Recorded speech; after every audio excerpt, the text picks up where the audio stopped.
Pour démarrer le moteur, vous devez avoir la clé intelligente sur vous. Enfoncez la pédale de frein, puis appuyez sur le contacteur d'allumage. Pour couper le moteur, faites passer le levier de vitesse à la position de stationnement et appuyez sur le contacteur d'allumage jusqu'à la position off. Le fait d'appuyer sur le contacteur d'allumage une fois sans enfoncer la pédale de frein placera le véhicule en mode accessoire. Si vous appuyez une deuxième fois sur le contacteur d'allumage, il passera en position on et la troisième fois, il repassera en position off. Si vous laissez le contacteur à la position accessoire ou on, divers systèmes du véhicule peuvent décharger la batterie et votre véhicule pourrait ne pas démarrer. Après le démarrage, laissez le moteur tourner au ralenti pendant au moins 30 secondes.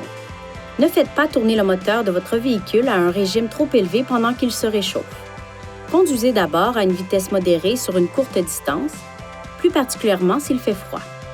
Par temps froid, laissez le moteur tourner pendant au moins 2 à 3 minutes avant de l'arrêter. Le démarrage et l'arrêt du moteur pendant une courte période peuvent rendre le véhicule plus difficile à démarrer. Assurez-vous que le contacteur d'allumage se trouve à la position lock et prenez la clé intelligente avec vous lorsque vous quittez le véhicule. Par mesure de sécurité, si la portière du conducteur est ouverte pendant que le contacteur d'allumage est à la position accessoire ou on, un carillon retentira.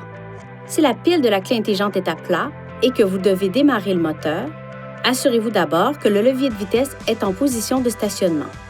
Touchez ensuite le contacteur d'allumage avec la clé intelligente et un signal sonore se fera entendre. Dans les 10 secondes suivant le signal sonore, appuyez sur le contacteur d'allumage tout en enfonçant la pédale de frein et le moteur démarrera. Si vous n'appuyez pas sur la pédale de frein en même temps que sur le contacteur d'allumage, la position passera à accessoire.